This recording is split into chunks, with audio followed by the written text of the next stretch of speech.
Good morning. Today we have to see one more point, that is order of magnitude. Order of magnitude. Order of magnitude. For example, समजा आपण एखादा number घेतला, समजा 5.329 into समजा 10⁻⁷ आहे. हा समजा एखादा नंबर आहे. This number can be express in terms of a into 10⁻n.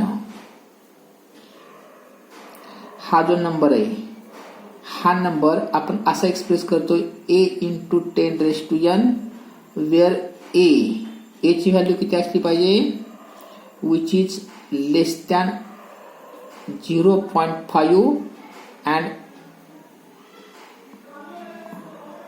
Greater than less than 5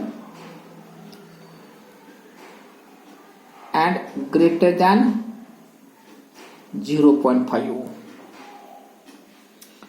greater than or equal to 0.5. परत बघा, कोणताही नंबर, समजा आपण हा नंबर घेतला. This number can be express in terms of a into 10⁻n. n that is power. आता हा जो नंबर आहे a कसा असला पाहिजे, 5 पेक्षा लेस असला पाहिजे आणि 0.5 किंवा त्यापेक्षा ग्रेटर असला पाहिजे. म्हणजेच या ठिकाणचा नंबर हा 5 पेक्षा लेस असला पाहिजे. म्हणजेच डेसिमल पॉइंटच्या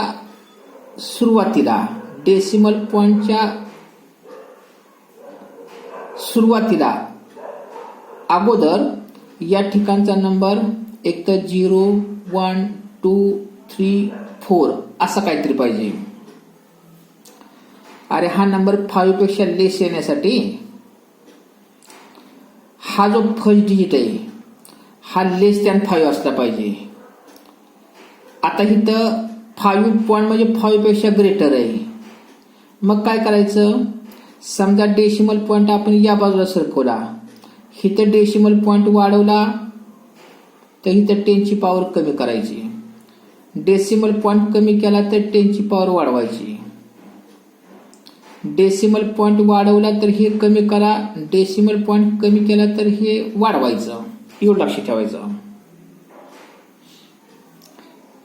डेसिमल पॉइंटच्या आधीचा डिजिट हा नेहमी 5 पेक्षा लेस असला पाहिजे, एवढी ऍडजस्टमेंट करायची. मग हाच नंबर तुम्हाला असा लिहिता येईल, 0.5329 इंटू 10⁻². इथं डेसिमल पॉइंट 1 न कमी केला, हे 1 न वाढवा, 7 + 1 म्हणजेच 8. आता हा जो नंबर आहे, हा नंबर 5 पेक्षा लेस, 0.5 ते त्यापेक्षा ग्रेटर झाला. मग ही ऍडजस्टमेंट करत असताना 10 ची जी पॉवर आहे, 10 ची पॉवर किती, 8, त्याला म्हणतात order of magnitude. And therefore order of magnitude is 8. म्हणजेच हा नंबर ऍडजस्ट करून, ए हा नंबर ऍडजस्ट करून 10 ची जी पॉवर असते त्याला म्हणतात order of magnitude. One more example बघा. Radius of earth. Radius of earth r is equal to 6400 kilometre. आता आपल्याला याची ऑर्डर ऑफ मॅग्निट्यूड काढायची. जर समजा ही फिजिकल क्वांटिटी असेल तर ती SI युनिटमध्ये असली पाहिजे. साधा नंबर असेल तर ठीक आहे, पण जर ती फिजिकल क्वांटिटी असेल तर मात्र ती SI सिस्टीम मध्येच पाहिजे. इथं किलोमीटर आहे, किलोमीटरचं मीटरमध्ये करताना 10⁻³ ने मल्टिप्लाय करायचं. 1 kilometre is equal to 10⁻³ metre. Radius म्हणजे डिस्टन्स, लेंथ आहे. लेंथ मीटरमध्ये, किलोमीटरचं मीटरमध्ये करताना 10⁻³ म्हणजेच इथं आलं 6400 इंटू 10⁻³ आता हे झालं मीटरमध्ये. ओके. डेसिमल पॉइंट नसेल तर तो सर्वात शेवटी असतो. जेवढे डेसिमल पॉइंट तुम्ही कमी कराल तेवढे इथं वाढवायचं. समजा 1, 2, 3 डेसिमल पॉइंट आपण कमी केलं तर इथं 6 होत आहे. 6 काय चालत नाही. मग 4 डेसिमल पॉइंट कमी करा. 1, 2, 3, 4 म्हणजेच 0.6400 इंटू 4 डेसिमल पॉइंट कमी केलं, 4 न वाढवा, 10⁻⁷ मीटर. आता हा नंबर कसा झाला? 5 पेक्षा लेस तर झालाच, शिवाय 0.5 पेक्षा ग्रेटर आहे. And therefore order of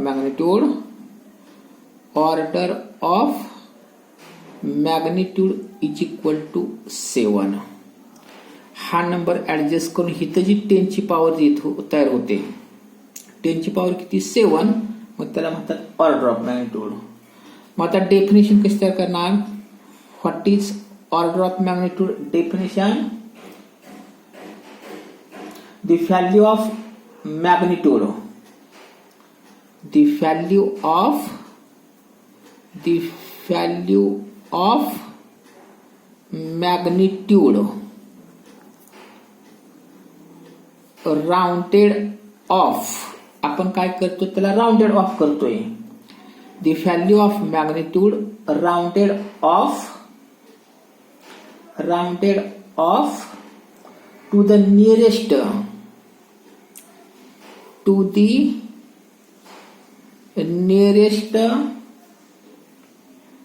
integral power of 10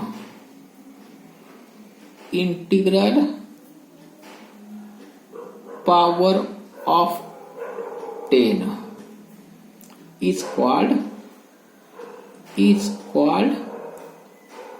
order of magnitude. Definition बघा.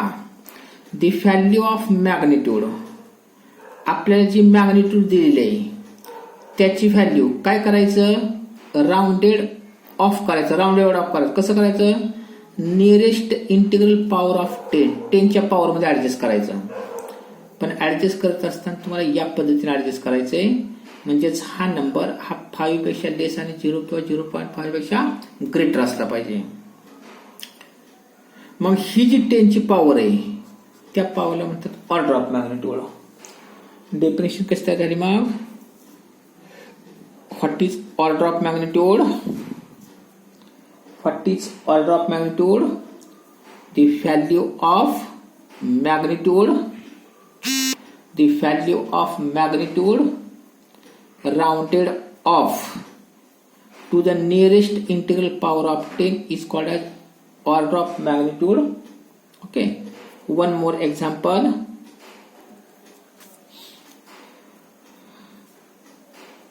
Value of gravitational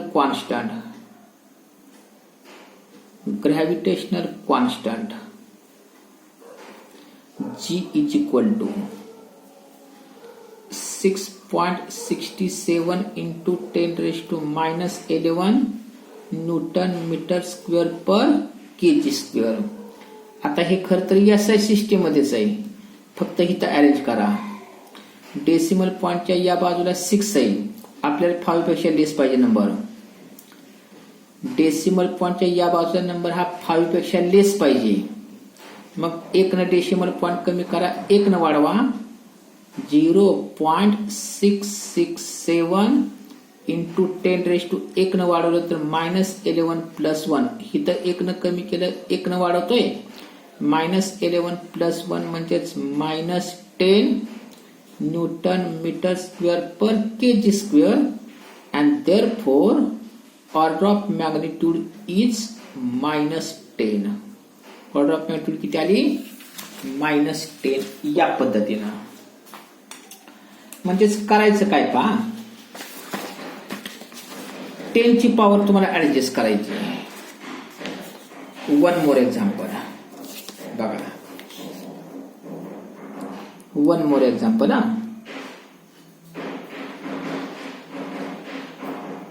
one more example. Period of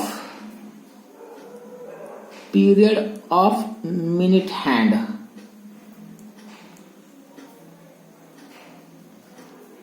minute हँडचा पिरियड म्हणजेच काय, time required to complete one rotation. What is mean by period, time required to complete one rotation. एक rotation पूर्ण करण्यासाठी लागणारा time म्हणजे period. एक रोटेशन पूर्ण करण्यासाठी लागणारा टाइम म्हणजेच period.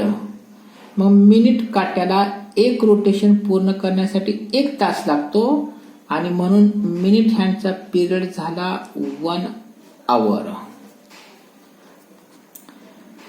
What is period, time required to complete one rotation. एक रोटेशन पूर्ण करण्यासाठी लागणारा टाइम म्हणजेच पिरियड. मिनिट हँडला एक रोटेशन पूर्ण करण्यासाठी 1 तास लागतो आणि म्हणून मिनिट हँडचा पिरियड झाला 1 hour. But SI unit of time is second. तासाचं सेकंदामध्ये केलं तर 1 तास म्हणजेच 3600 सेकंद. एका तासात सेकंद किती, 3600. डेसिमल पॉइंट कुठंच नसेल तर शेवटी समजा आपण डेसिमल पॉइंट 1, 2, 3 समजा इथं आपण 3 न कमी केलं तर 3 पॉइंट होईल. आपल्याला 3 चालतो. पहिला नंबर हा किती पाहिजे, 5 पेक्षा लेस पाहिजे. मग 3 न कमी केलं तर 3.600 3 न कमी करतोय इंटू 10⁻³ सेकंद. इथं आपण 3 डेसिमल पॉइंट कमी केलं तर इथं 3 वाढवलं. डेसिमल पॉइंटच्या आधीचा नंबर हा 5 पेक्षा लेस पाहिजे तयार झाला, म्हणजे हा नंबर तयार झाला. मग इथं 10⁻³ therefore order of magnitude is equal to 3. या पद्धतीने आपल्याला ऑर्डर ऑफ मॅग्निट्यूड काढता येते. याच्यात थोडं पुढे जाऊन आपण पाहणार आहोत सिग्निफिकंट फिगर्स. सिग्निफिकंट फिगर्स याच्यात थोडं पुढे जाऊन आपण पाहतोय सिग्निफिकंट फिगर्स. आता बघा काही नंबर्स असे आहेत इथं. फॉर एक्झाम्पल 53.29, 0.00271, 3.209 किंवा समजा 503, 70000 किंवा फार तर 8.3000. आपण इथं काही नंबर्स घेतलेत. आता सिग्निफिकंट फिगर्स म्हणजेच काय, यामध्ये हे जे डिजिट्स आहेत यापैकी कोणत्या डिजिटला इम्पॉर्टन्स आहे. एखाद्या व्हॅल्यू मध्ये कोणकोणत्या डिजिटला इम्पॉर्टन्स आहे त्याला म्हणतात सिग्निफिकंट फिगर्स. आता बघा इथंही 4 डिजिट इम्पॉर्टंट आहेत, मग याचं सिग्निफिकंट फिगर झाले 4. आता इथं पहिला नॉन झिरो डिजिट आहे, त्याच्या या बाजूला 0 असतील तर त्याची काही आवश्यकता नाही. आपल्याला हा डेसिमल पॉइंट इथं घेऊन किंवा हा डेसिमल पॉइंट इथं घेऊन आपल्याला हा नंबर अरेंज करता येतो. म्हणजेच पहिला लेफ्ट बाजूचा जो नॉन झिरो डिजिट आहे त्याच्या लेफ्टचे 0 इम्पॉर्टंट नाहीत. का नाहीत, कारण हा डेसिमल पॉइंट आपल्याला कुठे ऍडजस्ट करता येतो. म्हणजे लेफ्ट बाजूचे 0च महत्वाचे नाहीत. तसंच राईट बाजूचे 0च पण महत्वाचे नाहीत. ह्या 0ला काही महत्व नाही, कारण हा जर डेसिमल पॉइंट असला तर हा डेसिमल पॉइंट आपल्या इथं घेऊन डायरेक्ट 7 इंटू 10 हे तुम्हाला असं लिहिता येईल 7 इंटू 10⁵ हाच नंबर तुम्हाला हा डेसिमल पॉईंट इथं घेऊन हाच नंबर तुम्हाला लिहिता येईल 2.71 इंटू 10⁻. 1 2 3 3 वाढवलं 3 कमी करा -3. इथं ह्या झिरोला इम्पॉर्टन्स नाही, बरोबर आहे. हा मात्र झिरो इम्पॉर्टन्स आहे. हा झिरो इम्पॉर्टन्स आहे, तो आपल्याला विचारात घ्यायचा आहे. मग कोणते झिरो इम्पॉर्टन्स आहेत किंवा कोणते नाहीत, आता त्याचे रूल्स बघा. पहिला, all non zero digits are significant.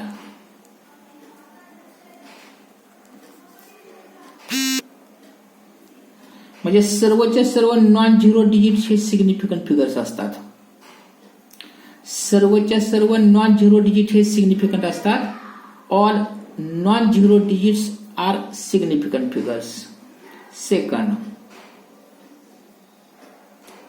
All zeros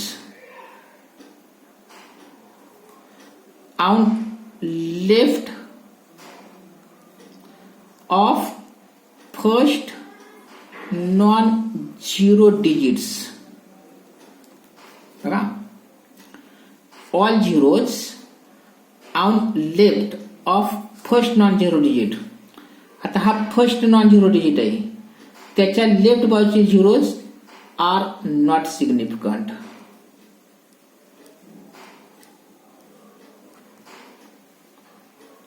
बघा काय लिहिलंय, all zeros on left of first non zero digit. हा फर्स्ट नॉन झिरो डिजिट आहे, त्याच्या आधीचे झिरो सिग्निफिकंट फिगर्स नसतात, आर नॉट सिग्निफिकंट फिगर्स. तसंच all zero on RHS of last non zero digit. All zeros on right side of last non-zero digit are not significant. बघा, पहिला non zero digit त्याच्या left बाजूचे significant figures असतात आणि last non zero digit त्याच्या right बाजूचे zero not significant figures. दोघात फरक कळतोय. काय सांगितलं, पहिला नॉन झिरो डिजिटच्या लेफ्ट बाजूचे आणि लास्ट नॉन झिरो डिजिटच्या राईट बाजूचे सिग्निफिकंट नसतात. मध्ये आलेले झिरो मात्र सिग्निफिकंट फिगर्स असतात. All zeros between non zero digits are significant. म्हणजे हे जे नॉन झिरो डिजिट आहेत त्याच्यामध्ये येणारा झिरो, हे नॉन झिरो डिजिट त्याच्यामध्ये येणारा झिरो, हे सिग्निफिकंट फिगर्स असतात. बघा, 4 रूल आहेत. Rules of writing significant figures, म्हणजे सिग्निफिकंट फिगर्स लिहित असतानाचे रूल्स किती आहेत, 4. मग यामध्ये किती आहेत, 1 2 3 4 4. यामध्ये 1 2 3, मग सिग्निफिकंट फिगर झाले 3. इथं 1 2 3 4 मधला झिरो काउंट करायचा, म्हणजे सिग्निफिकंट फिगर झाले 4. 1 2 3 सिग्निफिकंट फिगर्स 3. इथं एकच आहे कारण हे झिरो काय कन्सिडर करायचे नाहीत, मग सिग्निफिकंट फिगर्स 1. इथं हे 2 आहेत, हे झिरो काय कन्सिडर करू नका, म्हणजे सिग्निफिकंट फिगर्स 2. या पद्धतीनं this is about significant figures. What is significant figures? A figure which is of some significance. Figure आहे त्याला पर्टिक्युलर असा सिग्निफिकन्स आहे, but it does not necessary denote certainty. Rules कोणकोणते सांगितले? पहिला, all non zero digits are significance, म्हणजे जे zeros नाहीत ते सर्व डिजिट सिग्निफिकंट फिगर्स असतात. All zeros on left of first non zero digit, हा फर्स्ट नॉन झिरो डिजिट आहे त्याच्या लेफ्टचे non significant. All zeros on right of last non zero digit are also not significant. आणि चौथा, all zeros between two non zero digits are significant, हे significant असतात. म्हणजे या बाजूचे आणि या बाजूचे सिग्निफिकंट फिगर्स नसतात, मधला मात्र असतो. This is about significant figures. Okay, म्हणजे आज आपण काय पाहिलं नेमकं? Order of magnitude and significant figures. Okay, हे एक एक 2-2 मार्काला वगैरे अशा पद्धतीचे क्वेश्चन विचारले जाऊ शकतात. Obtain order of magnitude, obtain significant figures, या पद्धतीनं. सिग्निफिकंट म्हणजे फिगर्स म्हणजेच काय, तर त्यामध्ये जे डिजिट्स आहेत त्यापैकी इम्पॉर्टंट जे आहेत त्याचा नंबर फक्त सांगायचा. ज्याला इम्पॉर्टन्स आहे, ज्याला सिग्निफिकन्स आहे तो फक्त नंबर सांगायचा. Okay, remaining part on next period.